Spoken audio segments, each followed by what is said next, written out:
Ha! Coming in the mic early, right before the countdown. Dougie Momo, the captain's law. The countdown is coming in. Everything's working like it should be. And we're dropping out of hyperspace. Now, what's happening? How y'all doing? Been a week. I skipped a week, man. We had some technical difficulties. Seems that we have corrected those. Things are working smoothly. Look at me. I'm coming in HD. I'm looking at the stream right now. Oh, baby. Look at that. High def. That's what we love to see. All right. Settle down. How's everybody doing? Hope everyone's having a good weekend, a good Friday at least.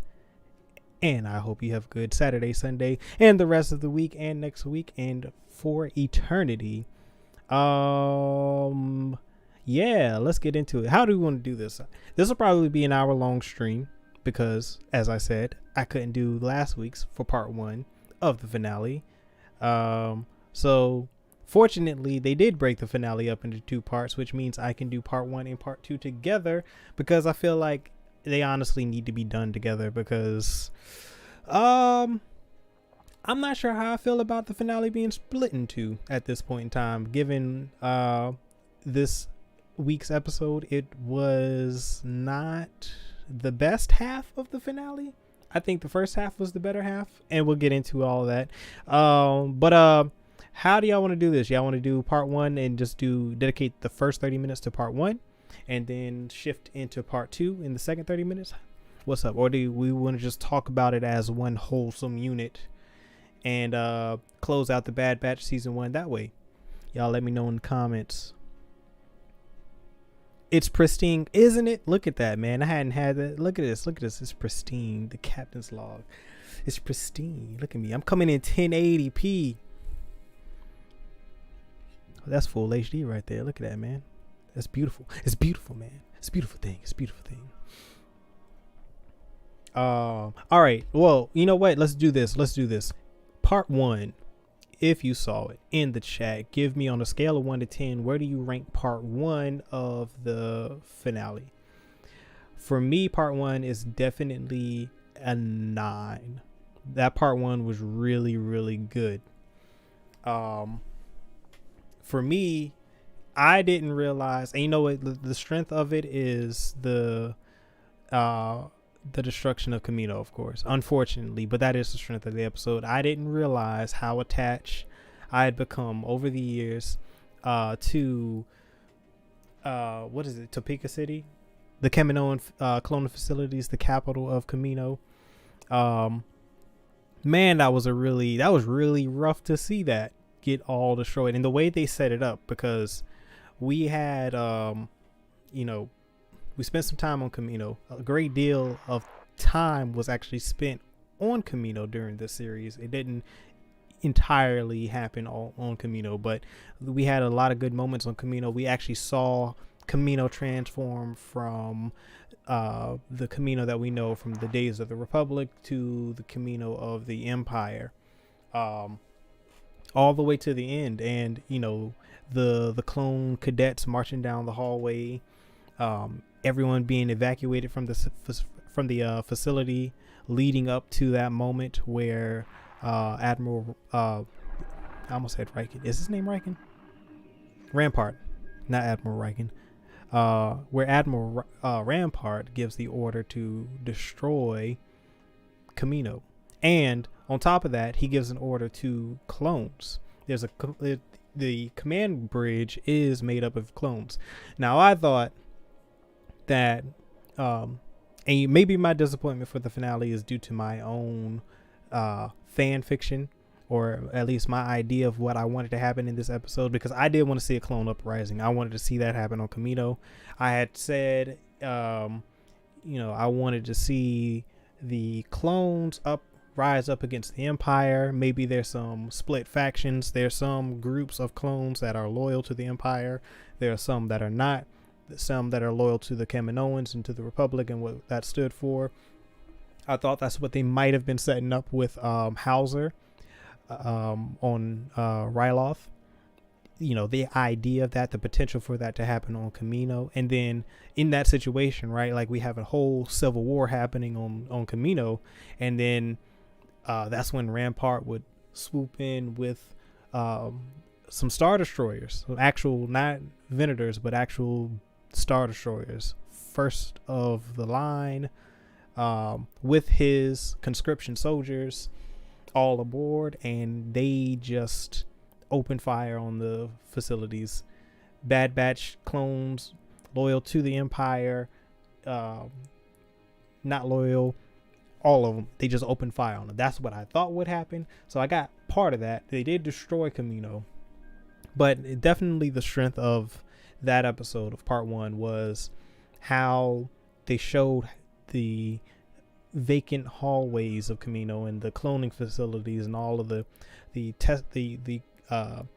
infant pods empty. Everything was just, still. It put a finite end to the Clone Wars and to the Republic, really. That was literally the door slamming on that chapter of the galaxy, and I wasn't expecting it to have that type of gravitas in that scene. So that was a pleasant surprise, because it did. It was a very emotional scene to see what we had familiarized ourselves with over the past 20 years all just get destroyed in one fell swoop. That was like, wow. But it was, that was definitely a highlight for me. Ducky and the Captain's Log say 9. I agree. Part 2 is a 7, Ducky says. Ducky, I think I agree with you. I think I would have to go. It's either a 6.5 or a 7. It's probably 6.5 right now. I might talk myself up to a 7. I might talk myself down to a 6. I don't know. But right now, I don't have strong positive feelings toward the part 2 of the episode. It wasn't bad. It just didn't live up to part 1, in my opinion. And yeah, let's just get into it. Part 2. Part 2. Hold on. How's my mic? My audio, I think, is peaking a little bit there. How's that? Yeah. Okay. So, yeah. Part 2. I think some of the emotional things that would have made the episode stronger, they deviated away from. But I think that some of those moments, like, I forget the droid's name, but the droid, that was a moment where you could have had a kind of important emotional character death, at least someone that was connected to Omega or something, someone that, Omega had a strong connection to see, that droid fall to the bottom of the ocean. That would have been like a kind of, that would have been a really good emotional moment, especially for Omega, adding to the loss there. She did just lose her home. Something cool we do find out about is that she is older than the rest of she's the first one. She is the first of the Bad Batch. So she is not age accelerated. She's just like Boba, unaltered to a degree, but I think she's got some genetic enhancements. Maybe certain genetic enhancements that she has were isolated and given to each member of the Bad Batch, which would explain why she's kind of sort of a culmination of all of them.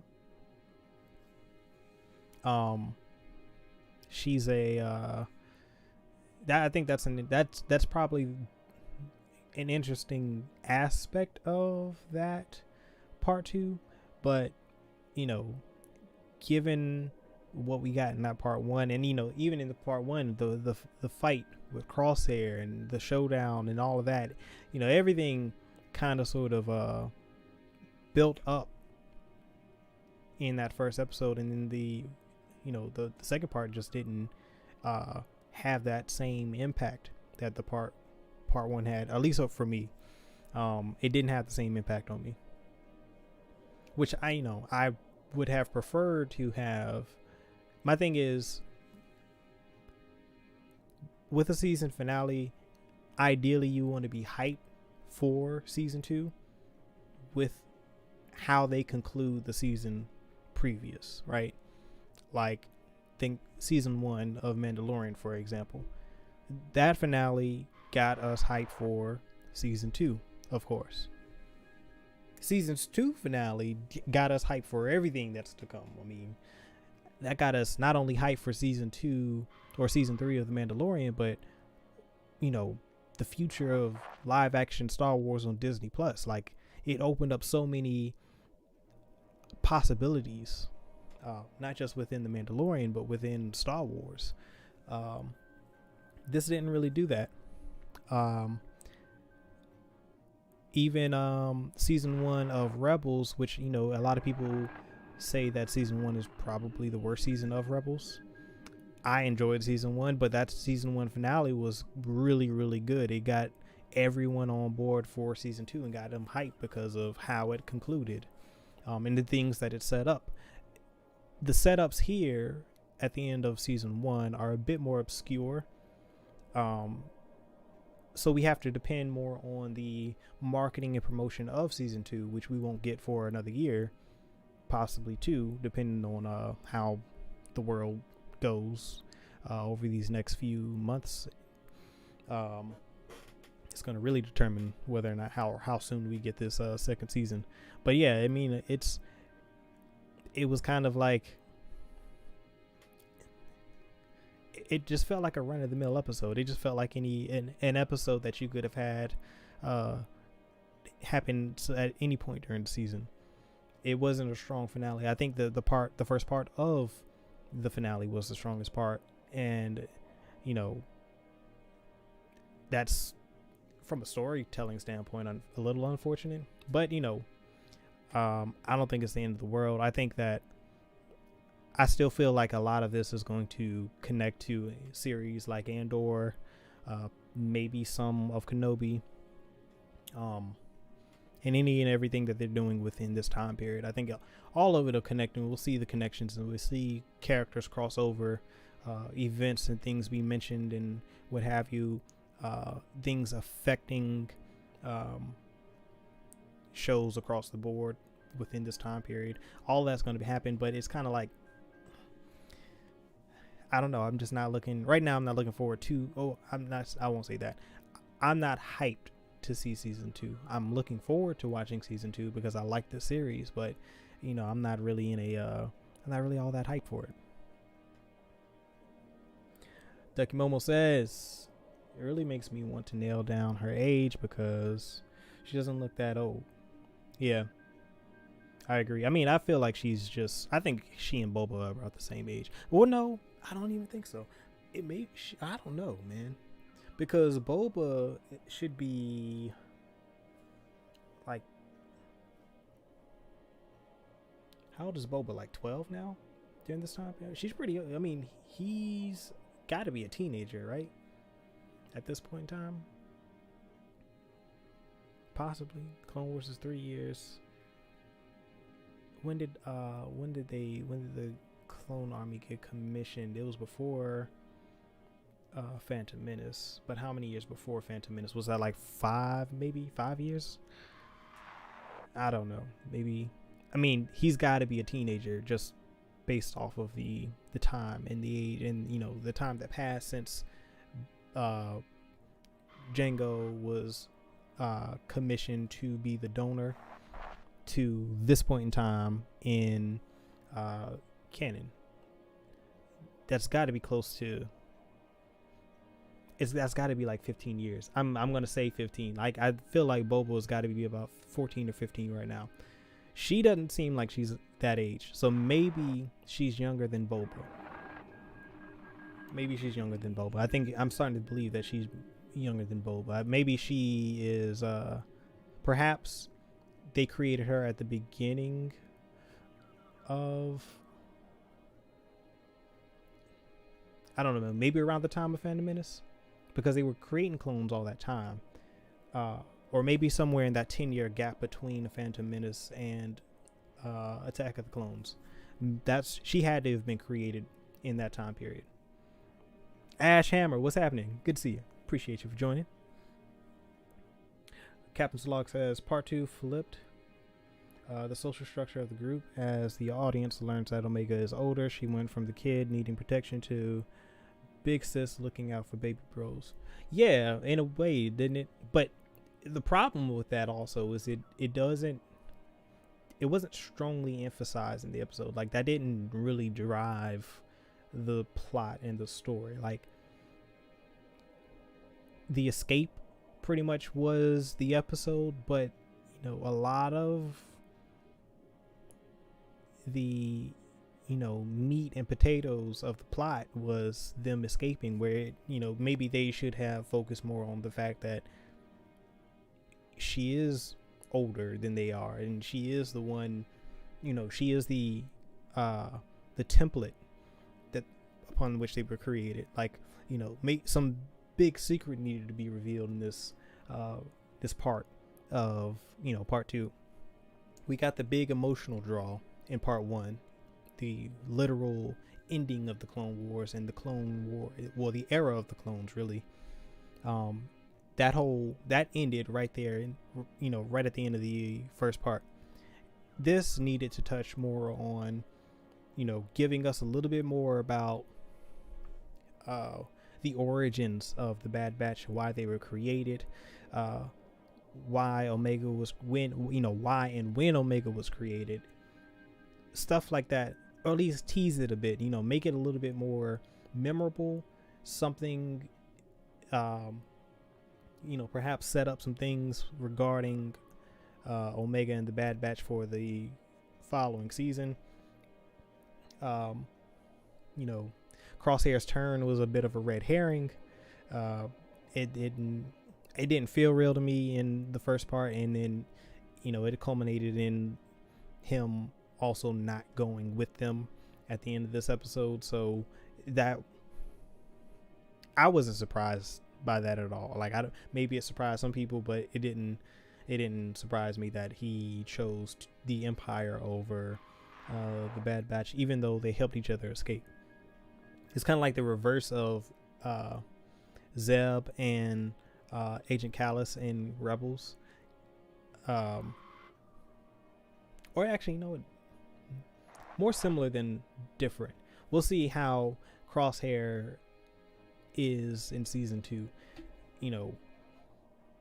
Maybe over time he'll fall out of love with the Empire, or maybe he's a diehard Imperial. Maybe he was engineered that way, as Omega alluded to. Omega's like 11. Yeah, I think so. I mean, I feel like time-wise, right? Like, that makes the most sense. Like, she has to be, although she's not age accelerated, she is younger than Boba, but not a significant, there's not a significant age difference between the two, but they are definitely unage accelerated clones. Coop Daddy Yoda. I can't see them making her before Boba. Yeah, no, that makes absolutely no sense. It would have to be, like, I think for me, it was either she's the same age as Boba at most, or she's a few years younger, but there's no way she's older than Boba. There's no way. Absolutely no. Cannot happen. You'd have all sort of canonical issues if that were the case. And I don't think that Dave might override some of the other content creators, but he's not going to override anything that George Lucas did or created. He's not going to do that. I know. I just don't see him doing that. If George said it, or if it happened in live action, it's pretty much it's going to be canon, especially if Dave is the one behind the camera. What else we want to talk about? This might be this might be a 30-minute episode. That's the thing, right? Like, it didn't. I guess that's my biggest disappointment with the part 2 of the finale. It didn't really set up anything to speculate about. It didn't give us anything to kind of sort of ponder and wonder and, you know, anticipate for next season. It kind of ended, and honestly,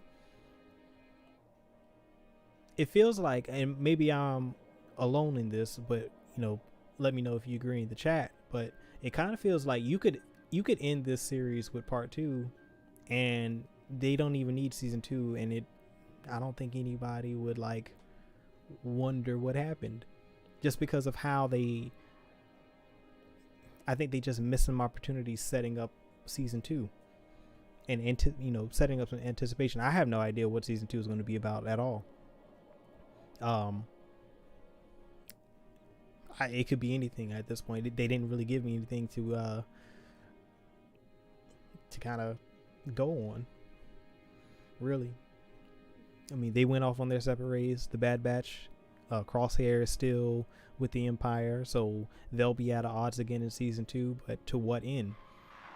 You know, what else are they going to do? Like, this series is probably going to evolve into a much broader story. It's going to get lumped into this, to the early days of the rebellion. I don't see it going any other way. Like, I think this show is going to have a lot of tie-ins and connections in season 2 to Andor, depending on how early Andor is. Like, perhaps in the timeline, right? Like, I don't know what exact year Andor takes place, but I could imagine that this show predates the events of Andor. But I think season 2 maybe sets up some things that we see in Andor, maybe gives us some context or some backstory for what we'll see in the Andor show. But or, you know, it could run concurrent to the Andor show, and so we could get a lot of tie over there. I don't know. I'm not sure though.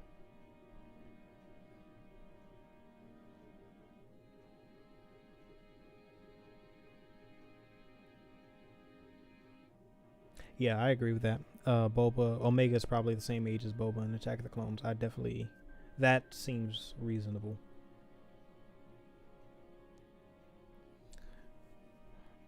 I don't know, man. What do y'all think though? How do y'all feel? How do y'all feel about season 2? Or season 2? Yeah, well, season 2 and part 2. Anything else you want to talk about with part 1? I'm trying to think. What else? I was really thinking that, and you know what? Also, they didn't really explain what War Mantle is. So maybe that's another thing that we'll get a little bit more info on in season 2. What all is War Mantle? Is it just the conscription soldiers? Or is it more than that? Is it the TIE fighter program? Is it the Star Destroyer program? Is it the overhaul of the Imperial army from top to bottom, getting, what do they call it? Just completely re-outfitting the army, the Navy, from top to bottom. I'm not sure.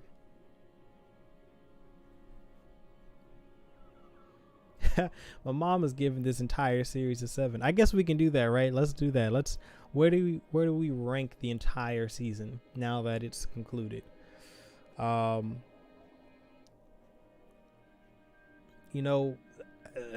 a scale of 1 to 10, a 7 that's not actually, I mean, I might, yeah, I think I agree with that. 7 sounds really just.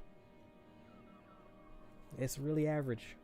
It didn't really do anything in the end that was like jaw dropping throughout. There was certainly a lot of cool moments, and it was a beautiful show, beautiful season, well shot. Like the cinematography and art direction and all that stuff in this season is some of the best that they've done in animation thus far. So it definitely gets points for that. But overall, like, the first episode was amazing. The Cad Bane episode was good, was great. The Ryloth episode, and then I'd say part 1 of the finale. So that's what, 4 episodes that were like exceptional, and then the rest were kind of sort of, they were entertaining, or they were like,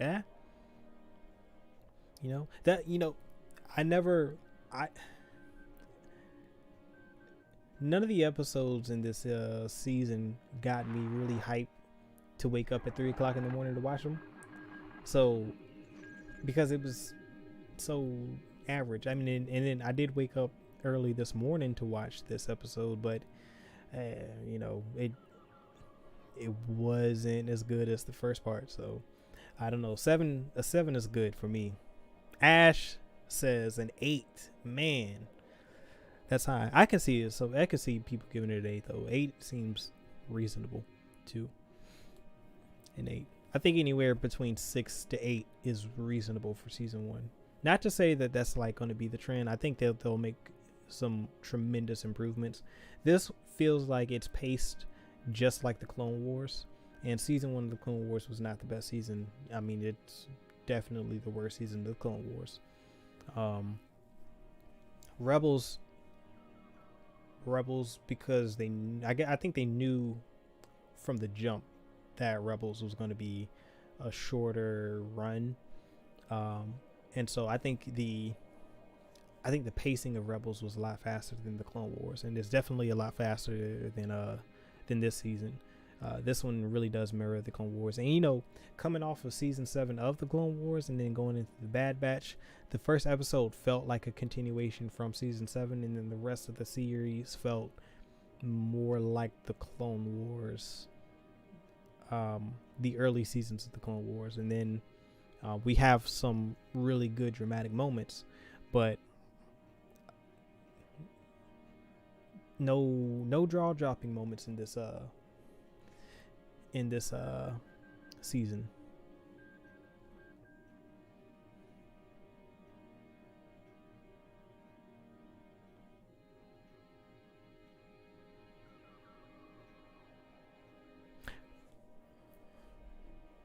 Ash says, I'd like seeing the transition from rebellion to empire.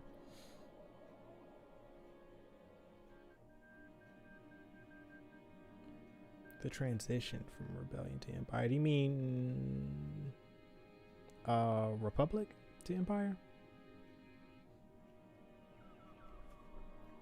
I definitely want to see more of the rebel cells. I thought they were going to see the Saw Gerrera stuff in the first episode, right? I thought we would see a lot more Saw and the partisans. I thought we were going to see a lot more of that stuff.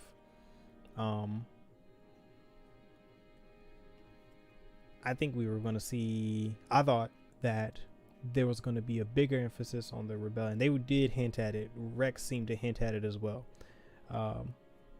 Okay, yeah. So you did mean, you did mean the Republic. All good. I would like to see that. I mean, I thought that they were going to show us more of that transition. Like, that's what I was anticipating. Like I said, in a previous episode, what was that, 14, I believe, when they went to the it was episode 14 when they went to the Ramparts base, where they came across those conscription soldiers. When they were ambushed, they were still flying V-wings, which is Clone War era interceptor. They still have the Venators. They're still using all of the Republic equipment and armament from the Clone Wars, and so at some point that's all got to transition into the Empire, and I do want to see that. And I'm thinking that's what War Mantle is. Like, it can't just be conscription soldiers. It's got to be the entire refitting of the empire, doing away with all of the ways of the Republic, all of the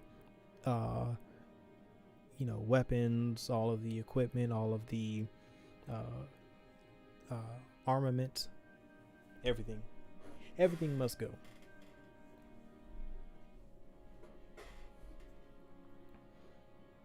$7.9 says Coop Daddy Yoda. If they release an alternate ending for season 1, I don't want to see an alternate ending. That doesn't fall flat and get this. Yeah. I think. Yeah, they would need to do a really something. Part 2 would have to be. It's not even the whole finale, right? Part 1 was good. Part 2 needed to be a lot stronger, and it needed to wow us. It needed to blow us. I needed to be blown out of my seat. Like, I needed to go, I gotta watch this 4 or 5 times. I saw it once and I was good. They really teased us with Cad Bane. Like, he popped in, he did his thing, and then we never saw him again.